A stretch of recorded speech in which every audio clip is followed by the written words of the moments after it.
So, hello everyone. I, Amandeep Singh, Faculty of English, once again welcome you all at the online study platform of Examify. हम लोग CGL 2024 का previous year question practice कर रहे हैं shift wise, और आज जो हमारे सामने शिफ्ट है 10 तारीख 10/9/2024 में आपसे जो शिफ्ट 1 में क्वेश्चन पूछा गया, ठीक है, आज हम लोग वो क्वेश्चन डिस्कस करेंगे। 9/9/2024 वाले हमने क्वेश्चंस डिस्कस कर लिए, वो एनालिसिस भी आपको जरूर से देखना है, ठीक है। सो आज हमारा सेट 4 है, टोटल हमने 3 सेट्स डिस्कस कर लिए, आज हम लोग 4th डिस्कस करेंगे, ठीक है ना, इस बात को ध्यान रखना। 10/9/2024 का पहला शिफ्ट क्वेश्चन आपसे क्या पूछा गया। पहला क्वेश्चन ध्यान से देखिए, पहला क्वेश्चन, फर्स्ट क्वेश्चन क्या है भाई, आई आइडेंटिफाई द मोस्ट अप्रोप्रिएट, है ना, sorry identify the most appropriate antonym, आपको एंटोनिम बताना है, ठीक है भाई। अपोजिट मीनिंग बताना है किसका, टिमिड का। सबसे पहले तो टिमिड का मतलब क्या होता है, टिमिड का मतलब होता है कोवर्ड, टिमिड का मतलब होता है डरपोक टाइप, है ना, डरपोक, कोवर्ड, ठीक है। अच्छा, इसको आप शाई भी कह सकते हैं, ऐसे लोग शर्मीले भी होते हैं, डरपोक भी होते हैं, शाई भी होते हैं। शर्मीले लोग डरपोक होते हैं जनरली, ठीक है भाई, कम बोलते हैं, शर्मा जाते हैं, चुप कर जाते हैं, टिमिड, ठीक है। अच्छा, इनको हम लोग इंट्रोवर्ट भी कह सकते हैं, इनको हम लोग इंट्रोवर्ट भी कह सकते हैं, इनको इंट्रोवर्ट भी कह सकते हैं। ऐसी पर्सनालिटी होती है आपकी टिमिड नेचर की, ठीक। अच्छा, यहां से आपका ऑप्शन क्या क्या गिवन है, ऑप्शन आपको गिवन है meek, very important word, anxious, daring, spooky, ठीक। मीक का मतलब क्या होता है, मीक का मतलब होता है विनम्र टाइप, है ना, विनम्र टाइप, जो कम बोलता है, मतलब शांत रहता है, ठीक है, विनम्र टाइप जो होते हैं, ठीक है भाई। ये मोडेस्ट टाइप लोग होते हैं, कम बोलते हैं, ठीक है, मोडेस्ट होते हैं, मीक होते हैं, शांत टाइप के लोग होते हैं, विनम्र होते हैं, ठीक। एंशियस का मतलब तो आपको पता ही है, जो चिंतित होता है एंशियस है, ठीक है भाई। एंशियस इजी वर्ड है, चिंतित से रिलेटेड है, चिंता से रिलेटेड है। डेयरिंग का मतलब क्या होता है, डेयरिंग का मतलब ब्रेव होता है, जो बंदा बड़ा ब्रेव है, डेयरिंग है, ठीक है भाई। और स्पूकी का मतलब क्या होता है, स्पूकी का मतलब होता है थोड़ा सा आपका कह सकते हैं फ्राइटनिंग टाइप, जो चीज आपको थोड़ा डरा दे, थोड़ा अनयूजुअल लगे, थोड़ा स्ट्रेंज लगे, कह सकते हैं आप, थोड़ा स्ट्रेंज है आपके लिए, थोड़ा अलग है, एंड थोड़ा डरावना भी, ठीक है। Strange and frightening, strange and frightening, ये होता है स्पूकी, अच्छा वर्ड है, पूछा जाता है। डेयरिंग का मतलब ब्रेव, एंशियस का मतलब चिंता से रिलेटेड है, और मीक मोडेस्ट होता है, ठीक है भाई, विनम्र टाइप। और टिमिड का तो आपको मतलब बता ही दिया, आपको एंटोनिम बताना है। एंटोनिम मतलब अपोजिट मीनिंग, टिमिड अगर डरपोक है तो उसका अपोजिट क्या होगा, ब्रेव होगा, बोल्ड होगा, है ना, ब्रेव होगा या फिर बोल्ड होगा भाई। कौन सा वर्ड हो जाएगा आंसर, डेयरिंग लगा देना है आपको चुपचाप, आंसर बिल्कुल सही आंसर होगा आपका ऑप्शन नंबर 3, डेयरिंग, ठीक है भाई। सारे वर्ड्स के मीनिंग आपको जरूर से लिखना है।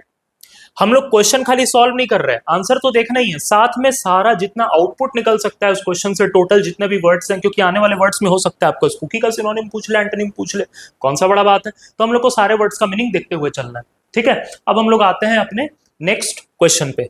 हमारा नेक्स्ट क्वेश्चन क्या कहता है, नेक्स्ट क्वेश्चन कहता है select the most appropriate meaning of the given idiom. भाई ईडियम बताना है आपको, कौन सा, on the ball, on the ball का आपको इडियोमेटिक मीनिंग बता देना है भाई, ठीक है, जल्दी से बता दो सब कोई। ये कलर अच्छा लग रहा है, चलो ठीक है। ऑन द बॉल का, है ना, ऑन द बॉल का मीनिंग बता देना है, वाइट ही ठीक है रहने दो। ऑन द बॉल का आपको इडियम बता देना है, क्या होगा बताओ, अवेयर ऑफ एनी चेंजेस और developments but slow to react to them, slow है, ठीक है। अच्छा, अवेयर ऑफ एनी चेंजेस और developments and quick to react to them, quick react करता है। अच्छा, ऊपर वाला ऑप्शन हमने पढ़ा ही नहीं, अनअवेयर ऑफ एनी चेंजेस और developments and lazy to react to them, ठीक है भाई। और क्या लिखा हुआ है लास्ट में, अवेयर ऑफ एनी चेंजेस और डेवलपमेंट बट डूइंग नथिंग। तो यहाँ पर जो आपका आंसर होगा ना, पहले तो ऑन द बॉल का मतलब होता है जो अवेयर है, ठीक है, जो चीजों को लेके अवेयर है, जानता है, और उसके प्रति रिएक्ट भी तुरंत करता है, quick to react to them. आप आंसर हमेशा क्या लगाइए, 3 लगाइए यहाँ पर। ऑन द बॉल जो इडियम है वो किसी चीज को लेके अवेयर तो है, प्लस क्विक टू रिएक्ट, जो भी चेंजेस आता है उसको क्विकली रिएक्ट भी करता है, उसके अकॉर्डिंग खुद को क्या कर लेता है, अडेप्ट कर लेता है, ढाल लेता है, ठीक है, इस बात को ध्यान रखना है। सो क्वेश्चन नंबर 2 का आपका आंसर 3 होगा, ठीक रहा। आते हैं अगले क्वेश्चन पे। अगला क्वेश्चन है हमारा, select the most appropriate option to substitute the underlined segment in the given words in the sentence, I have been living in Hyderabad since I am born, ठीक है भाई, सिंस आई एम बोर्न। यहाँ पर क्या दिक्कत, अच्छा क्वेश्चन है, अच्छा कॉन्सेप्ट पे बेस्ड क्वेश्चन है, लेकिन हम इन शॉर्ट आपको समझा देते हैं, इन शॉर्ट आपको समझा देते हैं, ठीक। अच्छा, कभी भी आपके सामने लिखा हो सिंस, ठीक है, सिंस के साथ आप जो भी टाइम लिखते हैं, सिंस के साथ आप जो भी टाइम लिखते हैं वो हमेशा क्या होता है, वो हमेशा पास्ट का टाइम होता है। वो हमेशा क्या होता है, पास्ट का टाइम होता है। ध्यान से समझिएगा, मैं पूरा कॉन्सेप्ट तो नहीं समझा सकता, अच्छा बड़ा कॉन्सेप्ट है बट बड़ा इंपॉर्टेंट है, मैं आपको फॉर्मूले के तौर पे समझा देता हूँ। कभी टेंस पढ़ाऊंगा आपको तो जरूर समझा दूंगा ये कॉन्सेप्ट कैसे काम करता है। कभी भी सिंस के साथ ना आप जो टाइम लिखते हैं वो पास्ट का टाइम होना चाहिए, क्योंकि वो बात पास्ट से कनेक्ट कर रहा होता है, क्योंकि वो बात पास्ट से कनेक्ट कर रहा होता है। ये पास्ट का थोड़ा स्पेलिंग अजीब सा लिखा गया, मैं ठीक से लिख देता हूँ, ठीक है भाई। वो पास्ट से बात को कनेक्ट कर रहा होता है। देखो मैं आपको लॉजिकली भी समझा देता हूँ यहाँ पर क्या हो रहा है। मतलब मैं हैदराबाद रह रहा हूँ कब से, जब से मेरा जन्म हुआ है, तो ऑब्वियसली जन्म कब हुआ है, जन्म तो पास्ट में हुआ होगा ना, और तब से लेकर अब तक कहाँ रह रहा है, हैदराबाद में रह रहा है, ठीक है भाई। तो सिंस के साथ पास्ट का टाइम जनरली लिखा जाता है, पास्ट का टाइम लिखा जाता है, मतलब वहां पर सिंपल पास्ट वर्ब का यूज किया करो, वर्ब के सेकंड फॉर्म का यूज किया करो, ठीक है भाई। तो यहां पर जो हमारा आंसर होगा, सिंस आई हैव बॉर्न, ये नहीं लगाना, ये पास्ट नहीं है। आई विल बॉर्न, ये भी नहीं लगाना है। Since I born, since I was born, ये ऑप्शन दोनों गलत हो जाएगा, क्योंकि तुमको पास्ट का वर्ब लिखना है, सिंपल पास्ट लिखना है। अब सिंस आई बॉर्न लिखा हुआ है, सिंस आई वाज बॉर्न लिखा हुआ है, तो अब इन दोनों में से क्या लगाया जाए। इन दोनों में फर्क क्या है पता है, यहां पर जो बॉर्न लिखा हुआ है ये वर्ब का सेकंड फॉर्म लिखा हुआ है, ये डायरेक्ट आपका एक्टिव में लिखा हुआ है, और यहीं पर वही चीज आपका V2 का पैसिव क्या होता है, मैंने आपको कई बार बताया, V2 का जो पैसिव बनता है, सिंपल पास्ट का जो पैसिव बनता है, वो वॉज वर्ब के साथ वर्ब का थर्ड फॉर्म बनता है, तो ये उसका पैसिव फॉर्म लिखा हुआ है सिंपल पास्ट ही। अब बात यह है कि एक्टिव लिखा जाए कि पैसिव लिखा जाए। अब ध्यान रखिएगा, जन्म आप खुद नहीं ले लेते, जन्म आपको कोई देता है। जब सब्जेक्ट कोई डूअर होता है ना, जैसे आई ने खुद थोड़ी जन्म ले लिया, आई को जन्म दिया गया, इसकी मां ने इसे जन्म दिया होगा। तो जो बॉर्न वर्ब होता है ना, ये जो जन्म लेने वाला वर्ब होता है ना, इसको हम लोग पैसिव में लिखते हैं, इसको हम लोग पैसिव में लिखते हैं, क्योंकि ये माना जाता है कि जन्म आप खुद नहीं ले लेते, जन्म आपको दिया जाता है। तो आप सब्जेक्ट है वहां पर, लेकिन डूअर नहीं उस सेक्शन के, ऐसे सेंटेंसेस को पैसिव में लिखना चाहिए।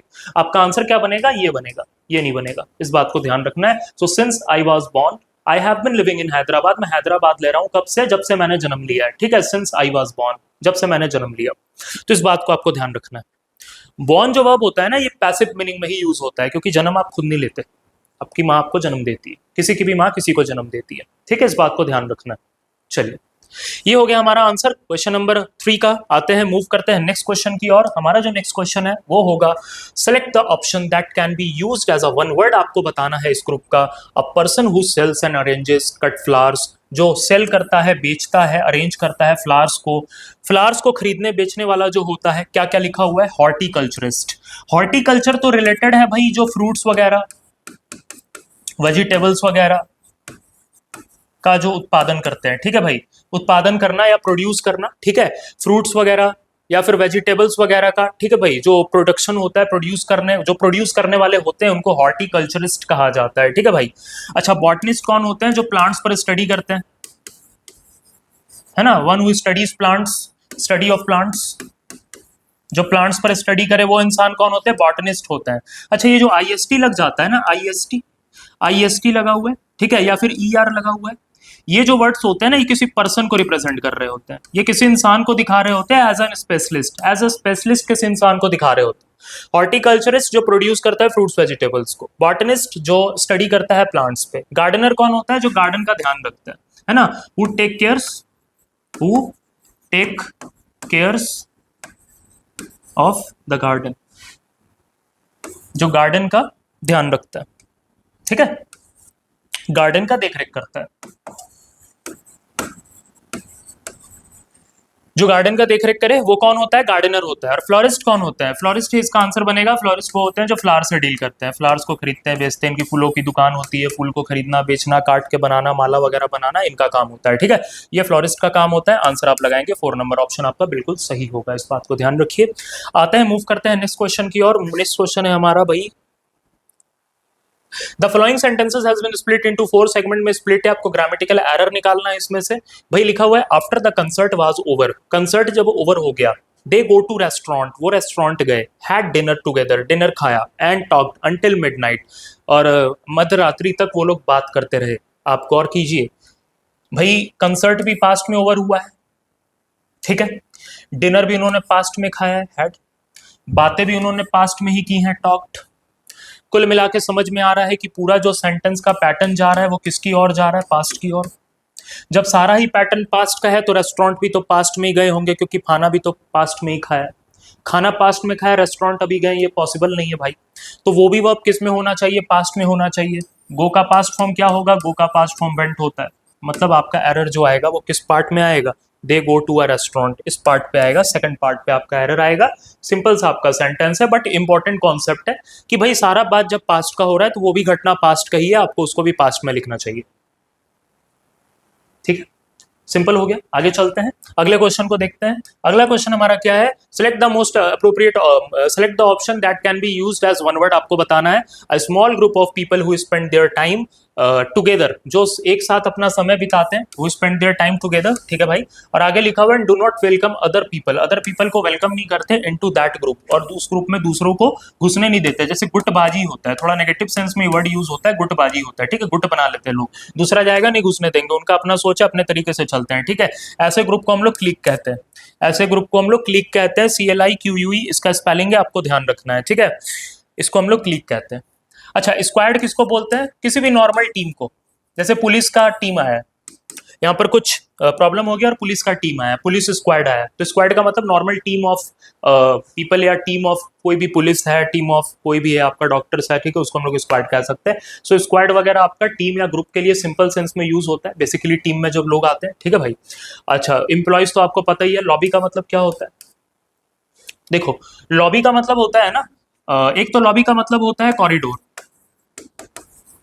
जो गलियारा होता है। जैसे बहुत सारे रूम है, बीच में जाने का रास्ता है, गली जो होता है, गलियारा जिसको कहते हैं, वो कॉरिडोर होता है। एक लॉबी का मतलब ये होता है। ठीक है, तब लॉबी नाउन का काम कर रहा होता है। लेकिन यही लॉबी जो वर्ड है ना, यही लॉबी वर्ड आपका वर्ब का भी काम करता है। यही लॉबी वर्ड आपका वर्ब का भी काम करता है। जब ये वर्ब का काम करता है ना, तो इसका मीनिंग पता है क्या होता है? इसका जो मीनिंग होता है ना, लॉबी का मतलब to influence, to persuade, to persuade basically the government और द पॉलिटिशियन। जो फार्मर्स के ग्रुप होते हैं, फार्मर्स का ग्रुप लीडर जो होता है, ठीक है, वो क्या करता है? बार बार लॉबी करता है गवर्नमेंट के साथ, अपने MSP को, प्राइसेस को देखते हुए, या किसी भी चीज को, बात को मनवाने के लिए गवर्नमेंट को समझाता है, परसुएड करता है। फार्मर जो आपके फार्मिंग के मिनिस्टर होते हैं, उनसे मिलता जुलता रहता है, दैट इज कॉल्ड लॉबी। वो लॉबी करते हैं। ठीक है भाई, आपस में बातचीत करते हैं, उसको परसुएड कर रहा है, मना रहा है वो, ठीक है, राजी कर रहा है। सो टू परसुएड द गवर्नमेंट और पॉलिटिशियन, जब ये वर्ड यूज करते हैं गवर्नमेंट या पॉलिटिशियन को किसी बात को समझाने के लिए, तो आप लॉबी वर्ड का यूज करते हैं, वहां पर वो वर्ब होता है। और जब उसका मतलब कॉरिडोर या गलियारा होता है, तब वो नाउन होता है। लॉबी का दोनों मतलब होता है, आपको ध्यान रखना है। ठीक है भाई, दोनों मतलब होता है, आपको ध्यान रखना है। आंसर क्या होगा? क्लिक। ठीक है, चलते हैं अगले क्वेश्चन की ओर। अगला क्वेश्चन है हमारा 7 number question. The following sentences contains a word with a spelling error है भाई। Rectify the sentence by selecting the correct spelling. आपको सिलेक्ट करना है इसमें से, करेक्ट स्पेलिंग इसमें से सेलेक्ट कर लीजिए। ठीक है, डिसेंडेंट ही हर जगह लिखा हुआ है, मतलब डिसेंडेंट की स्पेलिंग में गलती है। डिसेंडेंट होता कौन है? सबसे पहले चलो डिसेंडेंट का स्पेलिंग ही तुम बता दो। He has to be conscious of his public manners as he is a descendant of a reputed family. Descendant का मतलब होता है आपका, चलो बता ही देता हूँ, ईयर होता है। ठीक है, वंशज, वंशज जो होता है ना, ईयर जो होता है आपका, ठीक है भाई, वो होता है आपका डिसेंडेंट। ठीक, अच्छा, इसको सायन भी कहा जाता है। बहुत जगह आप वर्ड देखोगे सायन, लेकिन सायन बेसिकली उस केस में यूज होता है ना, जहां पर कोई बड़े घराने का, किंग क्वीन टाइप का, जो किंग के घराने का है, राजा महाराजा है, उसका कोई वंशज होता है, तो उसको बेसिकली सायन कहा जाता है। लेकिन उसका मतलब भी वंशज ही होता है, और ईयर का मतलब भी वंशज होता है। ठीक है, तो यहाँ पर जो स्पेलिंग होता है ना वंशज का, वो क्या होता है भाई? Descendant, DESCENDANT, descendant. ठीक है भाई, डिसेंडिंग से बना। डिसेंडिंग का मतलब होता है ना भाई, नीचे की ओर आना। ठीक है, असेंडिंग टू डिसेंडिंग, तो डिसेंडिंग से वर्ड बना डिसेंडेंट, DESCENDANT, डिसेंडेंट। ये वाला स्पेलिंग जो है आपका बिल्कुल करेक्ट है, बाकी स्पेलिंग्स आपका सही नहीं है। ठीक है, DESCEN, डिसेंडिंग ऑर्डर वाला जो स्पेलिंग होता है ना, उससे आप इसको कनेक्ट कर लो, DESCENDANT, ये वाला स्पेलिंग आपका बिल्कुल सही होगा डिसेंडेंट का। ठीक है, आते हैं अगले क्वेश्चन की ओर। अगला क्वेश्चन हमारा क्या है? अगला क्वेश्चन है हमारा select the most appropriate synonym. बताना है भाई, सिनोनिम किसका बताना है? देख लो, अंडरलाइन वर्ड का, द मोरबी ब्रिज मिसहैप जो हुआ has left Gujarat in a deplorable condition. Deplore, deplore मतलब जो होता है ना, डिप्लोर वर्ड का मतलब, डिप्लोर वर्ड का मतलब अनप्लीजेंट से रिलेटेड है। ठीक है, डिप्लोर वर्ड का मतलब अनप्लीजेंट होने से रिलेटेड है, मतलब कोई चीज खराब हो गया। डिप्लोरेबल मतलब जो चीज अनप्लीजेंट है, डिप्लोरेबल। ठीक है, तो खराब हो गया उसका रेपुटेशन। अच्छा, वर्ड क्या लिखा हुआ है पहले? जुबिलेशन। आपको क्या बताना है? Synonym jubilation. जुबिलेशन किस चीज से रिलेटेड है? जुबिलेशन का मतलब खुशी से रिलेटेड है, जॉयफुल है ना, मतलब खुशी से रिलेटेड है, हैप्पीनेस से रिलेटेड है। डिस्पिकेबल जो है ना यहाँ पर आपका आंसर होगा, क्योंकि डिप्लोरेबल मतलब अनप्लीजेंट, डिस्पिकेबल ठीक है, बहुत बुरा या एविल नेचर का। कंप्लेनिंग नहीं होगा, ठीक है, कंप्लेनिंग नहीं होगा आपका, कंप्लेनिंग नहीं होगा। और रिजॉइसिंग, रिजॉइस का भी मतलब क्या होता है, जॉयफुल या हैप्पीनेस से रिलेटेड, ये भी वर्ड आपका लगभग मिलता जुलता है, ठीक है, ये बात आपको ध्यान रखना है। सो कंप्लेनिंग नहीं होगा, जुबिलेशन नहीं होगा, आंसर क्या होगा, डिस्पिकेबल, क्योंकि सिनोनिम लगाना है, जिसका मतलब होता है कोई अनप्लीजेंट या इविल नेचर का चीज, ठीक। मतलब उस गुजरात की कहीं ना कहीं रेपुटेशन को उसने क्या कर दिया, लिफ्ट गुजरात इन डिप्लोरेबल स्टेट, मतलब उसका कहीं ना कहीं रेपुटेशन वगैरह खराब कर दिया, अनप्लीजेंट कर दिया, उसको खराब बना दिया, ठीक है, इस मिस हैपनिंग में, ठीक है। आते हैं अगले क्वेश्चन की और। अगला क्वेश्चन क्या है, अगला क्वेश्चन है हमारा, सिनोनिम बताना है किसका भाई, ट्रैमलिंग का। ट्रैमलिंग का सिनोनिम बता दो, ही वाज ट्रैमलिंग विद फियर, इसका मतलब होता है कांपना, ट्रैमलिंग का मतलब होता है कांपना, वर्ड क्या लगेगा, शिवरिंग, शिवरिंग का मतलब होता है कांपना, ठीक है। अच्छा, वीप का मतलब क्या होता है, वीप का मतलब कराई करना होता है, रोना होता है। रनिंग आप जानते हैं। इंटरपीड का मतलब क्या होता है, इंटरपीड का मतलब होता है आपका, जिसको आप कह सकते हैं निडर, मतलब जो डरपोक नहीं है, ठीक है भाई, जो करेजियस है, ब्रेव है, आप कह सकते हैं, ठीक है, जो करेजियस है या फिर ब्रेव है उसको आप इंटरपीड कहते हैं। इंटरपीड का मतलब जो करेजियस है, ब्रेव है, ठीक, साहसी है। आते हैं अगले क्वेश्चन की ओर। अगला क्वेश्चन क्या है भाई, अगला क्वेश्चन देखेंगे, sentences of a paragraph are given below in jumbled order, भाई अरेंज करना है, जंबल्ड, जंबल्ड को अरेंज करना है, ठीक है, जंबल को अरेंज करना है। जल्दी से एक बार देखो तो क्या आंसर होना चाहिए। आप लोग देखो, मैंने आपको जंबल बनाना सिखाया था ना, मैंने आपको जंबल बनाना सिखाया था, देखो एक बार कैसे जंबल बनाना सिखाया था।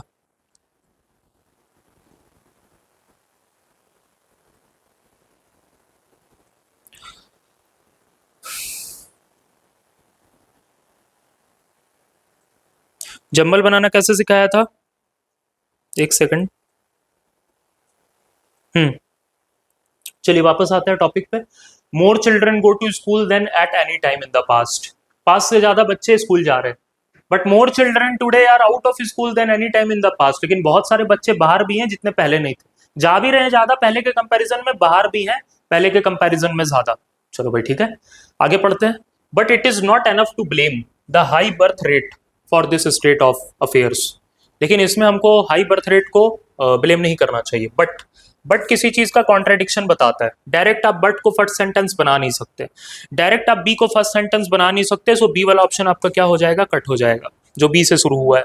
Indeed it can B, Indeed का मतलब क्या होता है, इन फैक्ट, आपको कोई फैक्ट बात बता रहा है। इंडीड का मतलब देख लो, मैं यहां पर लिख रहा हूं, इंडीड का मतलब होता है इन फैक्ट, मतलब फैक्चुअल बात क्या है, फैक्चुअल बात आप तब बताते हो, इनफैक्ट ये है भाई, इनफैक्ट तब आप बताते हो जब पहले कोई बात बता चुके हो, फिर उसके अगेंस्ट में उसका कोई फैक्ट बता रहे हो, ठीक है, ध्यान रखना इस बात को। So indeed it can be reasonably argued that continued mass illiteracy is not the result but the cause of the high birth rate, ये बर्थ रेट के कारण ही हुआ है। तो ये बात जो है, बट वाला कॉन्ट्रडिक्शन वाला बात या इनफैक्ट वाला बात, इससे आप सेंटेंस डायरेक्ट शुरू नहीं कर सकते जब तक कि पहले आप कुछ बता ना दे, तो या तो ए से शुरू होगा या तो डी से शुरू होगा, ये तुम पक्का देख लो यार। और हमारा टारगेट भी यही होता है, मैंने आपको प्रीवियस एनालिसिस में कई बार बताया, क्वेश्चन कितना ही बड़ा हो तुम तुरंत निकाल सकते हो, कुछ ऑप्शन एलिमिनेट हो जाएंगे, ध्यान से पढ़ो क्वेश्चन को, फर्स्ट सेंटेंस फाइंड आउट करने का कोशिश करो, उस चक्कर में एक दो सेंटेंस आपका एलिमिनेट हो जाएगा, जैसे एलिमिनेट होगा एक दो ऑप्शन हाथ में बचेगा, वो फिर जल्दी हो जाएगा, तुम आंसर जल्दी निकाल पाओगे, ठीक है ना। तो अब यहाँ पर शुरू कहां से करें सर, ए से करें कि डी से करें। डी में लिखा हुआ है there are more literate people in India today than ever before, but there are also more illiterates than ever before, literate भी अब ज्यादा है, इलिटरेट भी ज्यादा है। तो ये एक टॉपिक का इंट्रोडक्शन लग रहा है, देयर आर है ना, एक सब्जेक्ट और वर्ब से शुरू हो रहा है, बेसिकली इंडिया का बात कर रहा है, इंडिया के लोगों का बात कर रहा है। तब आप जाके डी के बाद आप क्या बता पाएंगे, ए वाला बात कहीं जाके बता पाएंगे कि more children go to school, क्योंकि पीपल के अंदर ही आएंगे ना आगे चिल्ड्रन, पहले ये जनरल बात है, ये शुरुआत कर रहा है कि इंडिया का कहानी है, अब आगे जाके पता चल रहा है कि इंडिया के अंदर क्या क्या हो रहा है। तो आप शुरुआत कहां से करेंगे, शुरुआत आप डी से करेंगे, ये वाला ऑप्शन जो है ना आपका बेहतर होगा, ये भी नहीं हो पाएगा आंसर, ये आगे का बात है, डी को लास्ट में नहीं लिख सकते, वहां डी को लास्ट में लिख दीजिए। ये सारा बात बताने के बाद डी को लास्ट में कैसे लिखोगे भाई, खुद सोचो, कितना सिंपल है, कितना ही देर लगा निकालने में। तो बस थोड़ा सा लॉजिकल रहो और मेरे पैटर्न को फॉलो किया करो, हम जो पैटर्न फॉलो करवा रहे हो उस पैटर्न को फॉलो करो, देखो तुम्हारे एग्जाम में एक भी क्वेश्चन गलती नहीं होने देंगे, ठीक। अगला क्वेश्चन क्या है, अगला क्वेश्चन है भाई, मोस्ट अप्रोप्रिएट सिनोनिम बताना है बोल्ड वर्ड का, ये भगवान बोल्ड नहीं है, of the bold word in the following. अच्छा बोल्ड है ना, ये देखो ये बोल्ड है, हमको सामने से नहीं दिख रहा है बट तुम लोग को दिख रहा होगा, ये एलिविएट बोल्ड है, ठीक है, ये जो एलिविएट वर्ड है ये हमारा बोल्ड है, दिख रहा है सबको भाई। अच्छा, he tried to alleviate the sufferings of the neighbours, अच्छा, एलिविएट करने का मतलब क्या होता है? एलिविएट करने का मतलब होता है किसी चीज को कम करना, किसी चीज की तीव्रता को कम करना, रिड्यूस करना, पेन वगैरह को, लॉस वगैरह को रिड्यूस करना, किसी नेगेटिव चीज को रिड्यूस करने के सेंस में एलिविएट वर्ड यूज होता है। ठीक है भाई। अच्छा, मिटिगेट वर्ड जैसे होता है, मिटिगेट, तो मिटिगेट वर्ड कब यूज करते हो? जैसे मान लो आपको नुकसान हो गया 1 लाख रुपए का और इंश्योरेंस कंपनी ने आपके 70,000 मिटिगेट कर दिया, मतलब उसने उतनी से आपका लॉस को कम कर दिया, मतलब आपको एलिविएट कर दिया। ठीक है। अच्छा, स्वेल का मतलब आपको सिनोनिम बताना है। स्वेल का मतलब तो क्या होता है? स्वेल का मतलब किसी चीज का इंक्रीज होना होता है।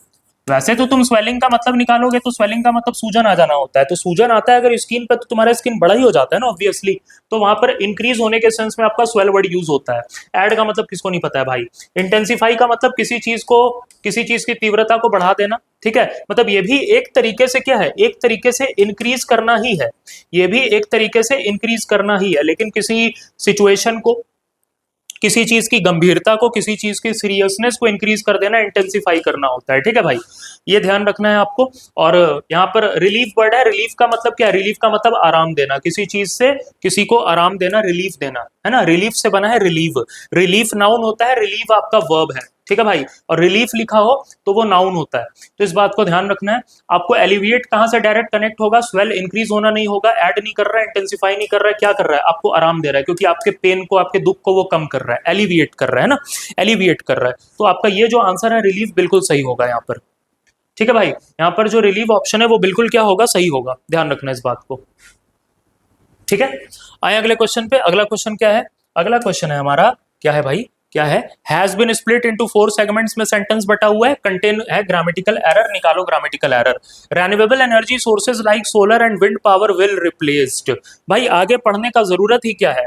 Will replaced, will replaced. भाई कोई भी मॉडल हो, कोई भी मॉडल हो, आपको मैंने बता चुका है किसी भी मॉडल के बाद बेस फॉर्म का यूज होता है, लेकिन आगे चल के इसमें भी बात बहुत सारी चेंजेस होती है, बट बेसिक बात यही है कि जो भी मॉडल्स हैं आपके सामने, जैसे कैन है, कुड है, मे है ना, माइट है दोस्त, है ना, शैल वगैरह, शुड, है ना, विल, वुड, जितने भी आपके बेसिक मॉडल्स हैं, मस्ट वगैरह, इनके साथ आप बेस फॉर्म वर्ब का यूज करते हो एज अ मेन वर्ब। बहुत कोई इसको V1 कहते हैं, चलो V1 भी कह लो, कोई दिक्कत नहीं है, बट होता बेस फॉर्म है, एक्चुअल कॉन्सेप्ट ये है।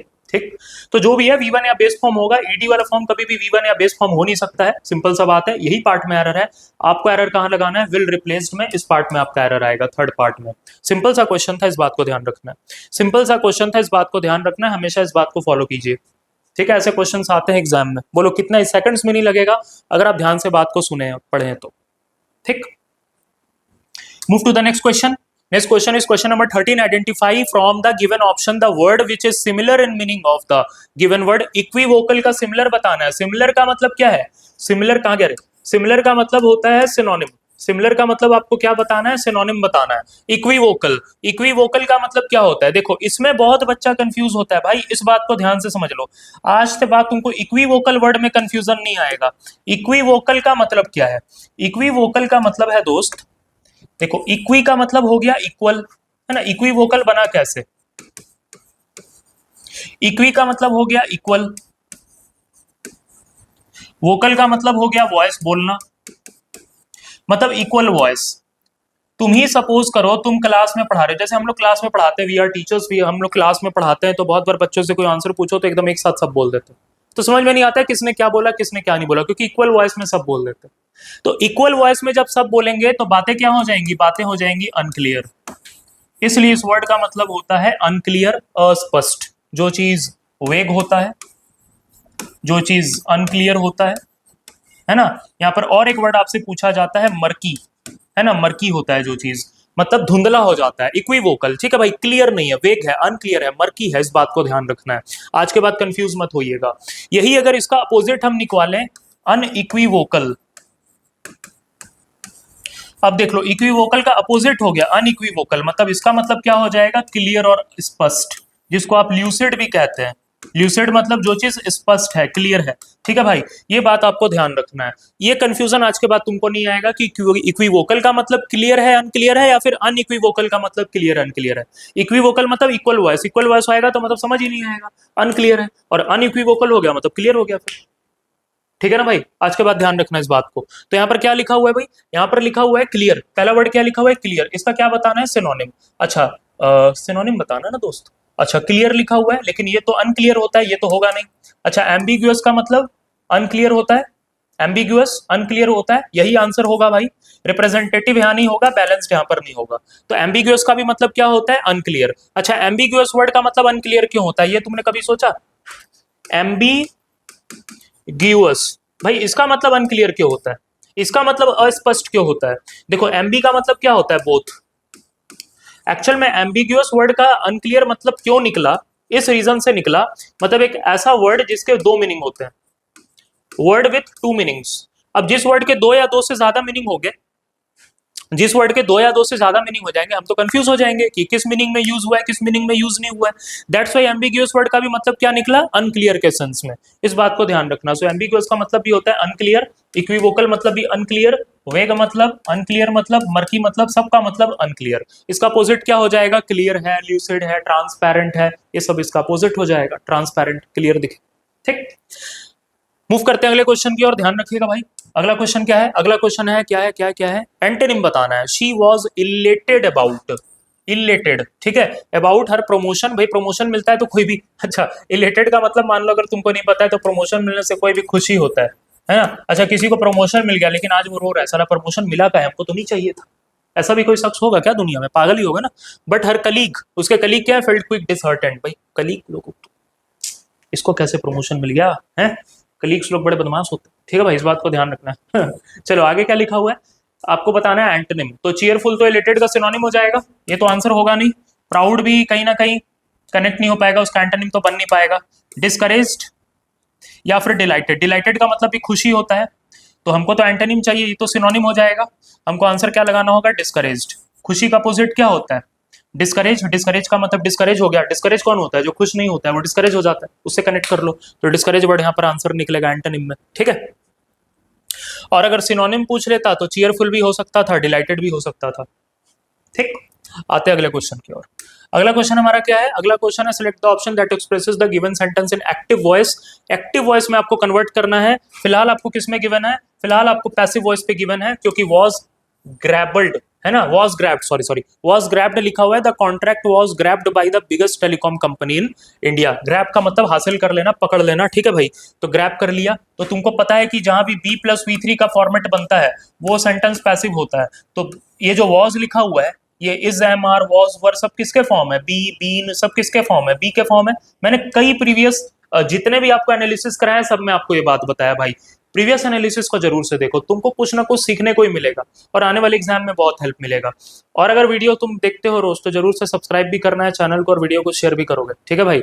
नहीं किया तो फिर देख लेना, और लाइक भी करना। चलो देखो ध्यान से, the contract was grabbed by the biggest telecom company in India. तो वॉज ग्रैब्ड मतलब पैसिव में लिखा हुआ, इसको एक्टिव में कन्वर्ट करना है। तुमको पता है कि जो V2 होता है ये सिंपल पास्ट का एक्टिव होता है, फिर हम लोग इसका पैसिव बनाते हैं, तो वो वॉज, वर प्लस V3 में कन्वर्ट हो जाता है। ये सिंपल पास्ट का पैसिव होता है, ये एक्टिव है, ये पैसिव है। तो आपको पता है कि भाई चाहे तुमको एक्टिव से पैसिव जाना है, पैसिव से एक्टिव आना है, तुमको बस वर्ब का फॉर्म याद होना चाहिए। अगर ये वॉज वर्ब के साथ V3 सिंपल पास्ट का पैसिव है, तो इसका एक्टिव बनाने के लिए हमको क्या यूज करना पड़ेगा, वर्ब का सेकंड फॉर्म। तुम खोजो वर्ब का सेकंड फॉर्म कहाँ है। The biggest telecom company in India grabbed, ये हो सकता है आंसर। अच्छा the biggest telecom company in India grabs, भाई प्रेजेंट में कहां से आ गया, telecom company in India will grab, future में कहां से चला गया। अच्छा the biggest telecom company in India has grabbed, फिर से प्रेजेंट परफेक्ट पे कहां से आ गया, आंसर क्या निकला भाई। सोचने का जरूरत ही नहीं है, ये सब क्वेश्चन भी सोचोगे अगर तो फिर कैसे ही होगा। हम हमेशा सिखाते हैं कि एक्टिव पैसिव को वर्ब से अटैक करो, बस वर्ब्स का फॉर्म तुम याद रखो, एक्टिव और पैसिव का, ऐसे ही हो जाएगा, ऐसे ही हो जाएगा, ठीक है। चलो ये सब क्वेश्चंस पर टाइम देना भी नहीं है, आगे आ जाओ। आगे क्या लिखा है, I am dash about the weather. अच्छा फिलिंग द ब्लैंक्स को फिल करना है। I am dash about weather to accept the job offer और कंटिन्यू फ्रीलांसिंग, कि मैं फ्रीलांसिंग वाला ही काम करूं या फिर ऑफर को एक्सेप्ट कर लूं। Both options have their advantages, both option के अपने अपने फायदे हैं। मतलब बंदा है क्या, बंदा है कंफ्यूज, बंदा डिसाइड नहीं कर पा रहा है। अब देखो यहाँ पर जितने भी ऑप्शन है ना, वो सब तेरे सामने ईडियम के तौर पे लिखे हुए हैं, वो सारे ईडियम के तौर पे लिखे हुए हैं। ऑन द फेंस का मतलब क्या होता है, ऑन द फेंस का मतलब होता है अनडिसाइडेड, मतलब आप डिसाइड नहीं कर पा रहे, मैं क्या करूं क्या ना करूं, मैं क्या करूं क्या ना करूं। बहुत बार ऑन द फेंस इस सेंस में भी यूज होता है कि आप न्यूट्रल हो गए किसी के फाइट में, दो लोगों की लड़ाई होगी, आप न्यूट्रल हो गए, ना उसके साथ ना उसके साथ, तो ऑन द फेंस का मतलब न्यूट्रल वाला भी होता है, ये भी ध्यान रखना भाई, ये अलग से हम बता रहे हैं, लिख लेना नोटबुक पे। और यहाँ पर जो ऑन द फेंस का मतलब है अनडिसाइडेड भी होता है, ये भी ध्यान रखना है। अच्छा, कटिंग कॉर्नर्स का मतलब क्या होता है? To work quickly, to do something quickly, है ना, टू डू समथिंग क्विकली, जल्दबाजी में कोई चीज करना, टू डू समथिंग, SMTH का मतलब है समथिंग क्विकली, है ना, विथआउट केयर, बस जल्दबाजी में आप कोई चीज करते जा रहे हैं बिना ध्यान के, बिना ध्यान के आप कोई चीज करते जा रहे हैं, ठीक है भाई, मतलब बस जल्दबाजी में करके खत्म करो, मतलब आपको मन नहीं है, बस जल्दी जल्दी करके खत्म कर रहे हो। अच्छा, left out in the cold, किसी को लेफ्ट कर दिया कोल्ड में, ठंड में बाहर छोड़ दिया, मतलब आपने उसको क्या कर दिया, आपने उसको इग्नोर कर दिया, किसी को प्रॉपरली पूरे तरीके से इग्नोर कर देना। और अप इन द आर्म्स का मतलब क्या होता है? एक्सट्रीमली एंग्री, मतलब बहुत ज्यादा एंगर हो जाना, एंग्री हो जाना, है ना, एक्सट्रीम लेवल पे एंगर हो जाना। जब लोग एक्सट्रीमली एंग्री हो जाते हैं तो प्रोटेस्ट वगैरह करने लगते हैं, ठीक है भाई, वो वाला सेंस आता है up in the arms, extremely, extremely angry, बहुत ज्यादा जब लोग गुस्सा हो जाते हैं तो प्रोटेस्ट वगैरह करने लगते हैं, वो वाला सेंस आता है अप इन द आर्म्स में। और तुमको पता चल रहा है सेंटेंस का सिचुएशन कि वो डिसाइड नहीं कर पा रहा है क्या करे क्या ना करे, आंसर क्या लगेगा? On the fence. बाकी 3 इडियम भी आपको बताए, ये चारों ही इडियम्स आपके लिए वेरी वेरी इंपॉर्टेंट एग्जाम के लिए, चारों याद रखोगे, ठीक है, बढ़िया। चला जाए नेक्स्ट क्वेश्चन की ओर। नेक्स्ट क्वेश्चन हमारा क्या है? नेक्स्ट क्वेश्चन है हमारा भाई, select the correctly spelled word, correctly spelled बताइए भाई। यहां पर लिखा हुआ है कॉन्सेंसस, कॉन्सेंसस का स्पेलिंग क्या होता है? CONSEN, कॉन्सेंसस, ये स्पेलिंग होता है, ठीक है, कॉन्सेंसस, इस बात को ध्यान रखना है, ठीक। अच्छा, कॉन्सेंसस का मतलब क्या होता है? कॉन्सेंसस का मतलब होता है एग्रीमेंट, मतलब आपस में क्या है भाई? एग्रीमेंट है, मतलब क्या बोलते हैं उसको? एग्रीमेंट, मतलब एग्री है आपस में सब, एकजुट, एग्रीमेंट, ठीक है। अच्छा, आगे क्या लिखा हुआ है? एंटरप्रेन्योरशिप, ENTREPRENEURSHIP, ये स्पेलिंग बिल्कुल सही है, ENTREPRENEURSHIP स्पेलिंग बिल्कुल सही है, इसमें कोई दिक्कत नहीं है, ये आंसर बनेगा। यहाँ पर क्या लिखा हुआ है? कॉलिक, कॉलिक का स्पेलिंग ये नहीं होता है, कलीग का स्पेलिंग ये होता है, आपको पता ही है, COLLEGUE, ठीक है, कलीग। और बिजारे का स्पेलिंग क्या होता है? BIZARRE, है ना, BIZARRE, ये आपका बिजारे का स्पेलिंग होता है, ठीक है, BIZARRE। अच्छा, कलीग का मतलब तो आप जानते ही हो, कलीग कौन होते हैं? एंटरप्रेन्योरशिप, कॉन्सेंसस, सारे वर्ड के मीनिंग देख लो। कॉन्सेंसस का मतलब क्या होता है? कॉन्सेंसस का मतलब होता है एग्रीमेंट के सेंस में, ये कॉन्सेंसस का मतलब होता है। चलो, अगला वर्ड क्या है तुम्हारा? एंटरप्रेन्योरशिप, एंटरप्रेन्योरशिप मतलब जो बिजनेस में इन्वॉल्व हो रहा है, एंटरप्रेन्योरशिप में इन्वॉल्व हो रहा है, मतलब business, act of doing business, ठीक है। कलीग का मतलब सब जानते हैं कि जो आपके साथ सेम पोस्ट पे, आपके ऑफिस पे काम करते हैं, आपके जो साथ में काम करने वाले लोग हैं, ठीक है, वो होते हैं आपके, वो आपके कौन होते हैं? वो आपके कलीग होते हैं, जो आपके साथ काम करते हैं वर्क प्लेस पे, है ना, वर्क प्लेस पे जो आपके साथ काम करते हैं। क्लास में जो आपके साथ पढ़ते हैं वो आपके, है ना, स्टूडेंट्स हो जाते हैं, लेकिन जो वर्क प्लेस पे आपके साथ काम कर रहे हैं वो भाई आपके कलीग्स हो गए, ठीक है। चलो, आगे क्या लिखा हुआ है? बिजारे, बिजारे का मतलब क्या होता है? बिजारे का मतलब होता है कि बड़ा strange, very strange and unusual, unusual मतलब जो चीज बड़ा अलग टाइप का है, बड़ा स्ट्रेंज है, बड़ा अनकॉमन है, वहां पर आप वर्ड यूज करते हैं स्ट्रेंज एंड अनयूजुअल, ठीक है। सॉरी, क्लास में जो आपके साथ पढ़ते हैं उनको क्लासमेट्स कहते हैं, सॉरी, हम क्या ही बोल दिए, स्टूडेंट बोल दिए, स्टूडेंट तो टीचर के लिए हुआ ना, क्लासमेट बोलते हैं, ठीक है भाई। अच्छा, और आपके जो आपके साथ वर्क प्लेस पे काम करते हैं वो आपके कलीग्स होते हैं। बिजारे का मतलब क्या होता है? BIZARRE, बिजारे का मतलब होता है स्ट्रेंज एंड अनयूजुअल, बड़ा अनोखा टाइप, अलग टाइप, अनकॉमन टाइप। चलिए, ये सारे वर्ड्स का आपको मीनिंग ध्यान रखना है, लेकिन सही क्या होगा आपका? Option number 2। चलिए, active voice, express the given sentence in active voice में आपको कन्वर्ट करना है। देखो क्या लिखा हुआ है, by whom was grammar taught to you, was taught, was word के साथ V3 मतलब सिंपल पास्ट का, अभी अभी बताया, सिंपल पास्ट का ये पैसिव है, तो सिंपल पास्ट का एक्टिव क्या होगा? वर्ब का सेकंड फॉर्म। एक तो तुम यहाँ पर ऐसा ऑप्शन खोजो जो वर्ब का सेकंड फॉर्म पे हो, प्लस बाई हुम को अगर तुम एक्टिव बनाओगे तो हु में कन्वर्ट होता है, हु में कन्वर्ट होता है, तो आंसर क्या बनेगा भाई? देखो, हु वाला आंसर होना चाहिए शुरू में, ये होगा नहीं, ये होगा नहीं, हु नहीं है शुरू में, ठीक है। अब हु यहाँ पर है, हैड टॉट है, एक यहाँ पर टॉट है, तो तुमको पता है V2 में कन्वर्ट करना है, हैड प्लस V3 तो पास्ट परफेक्ट हो जाएगा, ये होगा नहीं आंसर, आंसर क्या निकलेगा? 4 नंबर ऑप्शन आपका, हु टॉट यू ग्रामर। एक तो एक्टिव पैसिव ऐसे उड़ाया जाता है, वर्ब का फॉर्म पता होना चाहिए, बेसिक क्लियर होना चाहिए, ऐसे ही बन जाता है, ठीक है भाई। आओ अगले क्वेश्चन पे। Select the option that can be used as a one word substitution, a place where fruit trees are grown, जहां पर फ्रूट ट्रीज को ग्रोन किया जाता है। फ्रूट ट्रीज मतलब फ्रूट्स के ही रिलेटेड स्पेशली बात किया गया है, उसको ऑर्चर्ड कहते हैं, ठीक है ना, उसको ऑर्चर्ड कहते हैं, आपका ध्यान रखना है। ये ऑप्शन आपका बिल्कुल सही होगा। अच्छा, अब मन में आ रहा होगा सर गार्डन क्यों नहीं? भाई गार्डन में कुछ भी हो सकता है, गार्डन में वेजिटेबल्स भी हो सकते हैं, गार्डन में फ्रूट्स भी हो सकते हैं, गार्डन में फ्लावर्स भी हो सकते हैं, गार्डन में सब कुछ हो सकता है, लेकिन यहाँ पर खाली फ्रूट ट्रीज का बात किया गया तो उसका आंसर ऑर्चर्ड बनता है आपका, ठीक है भाई। अच्छा, ये लिखा हुआ है क्वी, क्वी का मतलब क्या होता है? क्वी का मतलब प्लेटफॉर्म होता है, प्लेटफॉर्म में जहां पर लोग चढ़ते उतरते हैं, प्लेटफॉर्म का दूसरा नाम तुम समझ लो, ठीक है? अरे क्या लिख रहे हैं हम, प्लेटफॉर्म का दूसरा नाम होता है, ठीक है भाई, सिनोनिम है ये, प्लेटफॉर्म का दूसरा नाम है, ठीक है। अच्छा, म्यूजियम अब सब जानते हैं, जहां पर कुछ unique item, special item, history से रिलेटेड या कोई भी चीज़ जो बड़ा ही यूनिक रखा जाता है, लोगों को दिखाने के लिए प्रदर्शित किया जाता है, वो म्यूजियम होता है, ठीक है, ध्यान रखना है। चलिए, ऑर्चर्ड आपका आंसर होगा, ऑर्चर्ड ध्यान रखना है। चलिए आगे क्या लिखा हुआ है, अगला क्वेश्चन क्या है भाई? अगला क्वेश्चन है question number 20, that can be used as a one word substitution a government by the officials. आपको बता चुका हूं वन वर्ड की क्लास में, है भाई, autocracy, cracy, cracy, Archie, cracy, सबका मतलब होता है गवर्नमेंट। ऑटो का मतलब होता है वन, सिंगल, तो एक बंदे का शासन, ठीक। अच्छा, ब्यूरोक्रेसी का मतलब क्या होता है? ब्यूरोक्रेसी का मतलब होता है गवर्नमेंट बाय ऑफिशियल्स, यही आपका आंसर सही होगा। मोनार्की किंग क्वीन का शासन होता है, ठीक है, ये किंग क्वीन का शासन होता है, किंग वगैरह का शासन, किंग क्वीन का शासन, ठीक है, राज, जिसमें राज और राज करे, ठीक है। प्लूटोक्रेसी किस चीज से रिलेटेड होता है? गवर्नमेंट बाय रिच, क्योंकि pluto word is related to rich और wealth, so government by rich जो होता है वो होता है आपका प्लूटोक्रेसी, ठीक है, गवर्नमेंट बाय रिच वो होता है आपका प्लूटोक्रेसी। ध्यान रखना है, सारे वर्ड्स आप याद रखिए, प्लूटोक्रेसी भी पूछा जा सकता है एग्जाम में, इंपॉर्टेंट है। ब्यूरोक्रेसी तो आपसे पूछा ही गया, मैंने क्रेसी वाले सारे वर्ड्स उसमें शायद बता दिए थे, जो वन वर्ड का मैंने क्लास लिया था 25 मोस्ट इंपॉर्टेंट वर्ड, उसमें आप देख लीजिएगा, ठीक है। आइए अगले क्वेश्चन की ओर मूव कर जाते हैं। अगला क्वेश्चन, अरे बाप रे बाप, क्लोज टेस्ट आ गया, ठीक है, चलो क्लोज टेस्ट बनाते हैं अब जल्दी से।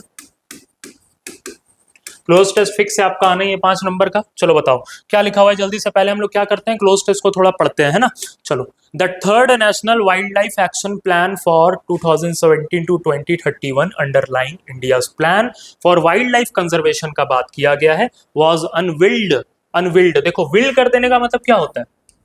देखो विल्ड करने का मतलब होता है किसी चीज को कवर कर लेना, क्योंकि विल्ड वर्ड भी कहां से बना है, देखो रूट कितना इंपॉर्टेंट चीज है। देखो विल्ड वर्ड भी कहां से बना है? व्हील से बना है। व्हील का मतलब होता है घूंघट, जो लेडीज लोग पहले लिया नहीं करती थी, अभी भी लेती गांव देहात में, ठीक है भाई। घूंघट, घूंघट किस काम आता है? चेहरा ढकने के। तो विल वर्ड का मतलब ही कहां से कनेक्ट हुआ, क्या कॉनोटेशन आया उसका? कवर करने वाला। तो विल का जब वर्ब बनाया, विल्ड मतलब कवर करना, अनविल्ड हो गया मतलब अनकवर हो गया, अनविल्ड हो गया मतलब अनकवर हो गया, मतलब कोई चीज सामने आ गया। Was unveiled dash the global wildlife programme conference.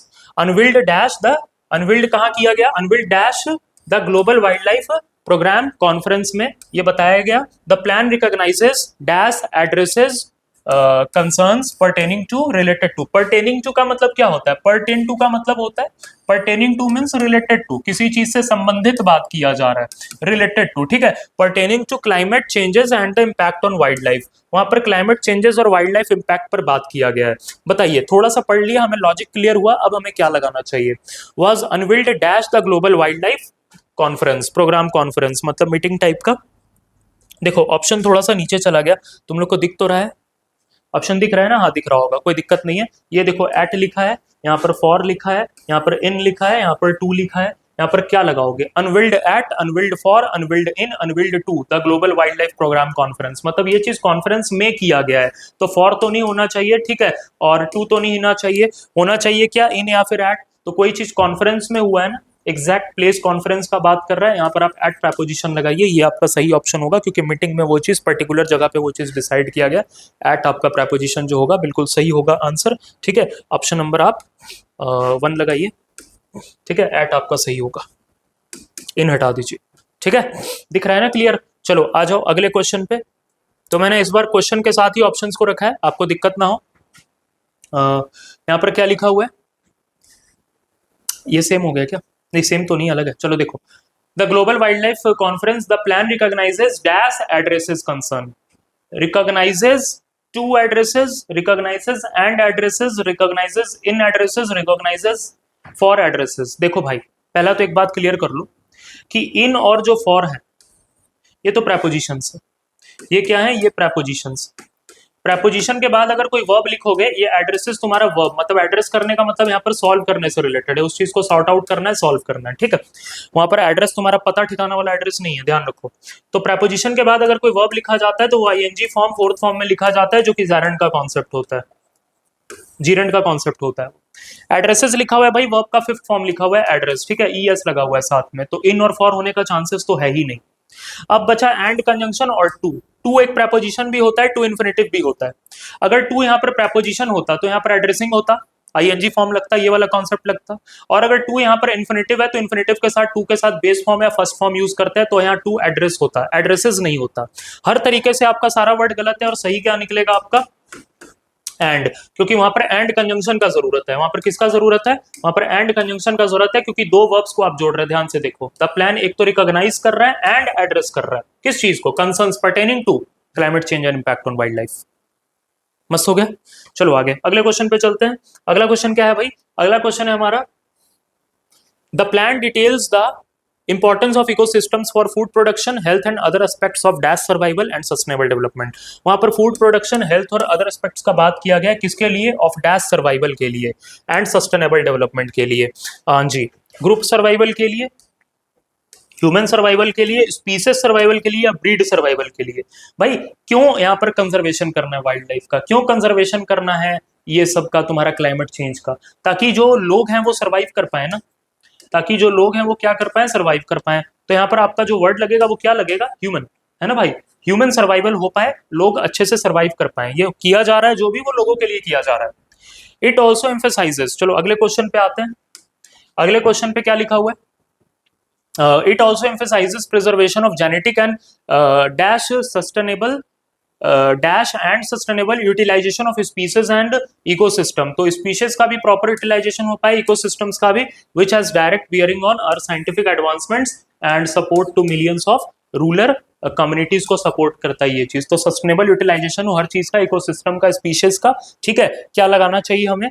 Of human survival and sustainable development. It also emphasises preservation of genetic dash and sustainable, genetic conflict, genetic diversity, genetic focus या genetic rejection. भाई genetic rejection नहीं होगा, genetic focus नहीं होगा, genetic conflict नहीं होगा, लड़ाई झगड़ा नहीं चल रहा है, जेनेटिक डाइवर्सिटी है, कई सारी डाइवर्सिटीज है हमारे पास, कई सारे स्पीसीज है। Genetic diversity and sustainable utilisation of species, ठीक है भाई। डाइवर्स जेनेटिक्स है हमारे पास, कई सारे स्पीसीज हैं, हर चीज का बात हो रहा है यहाँ पे, इसलिए आप डाइवर्सिटी वर्ड का यूज करो, बेहतर रहेगा।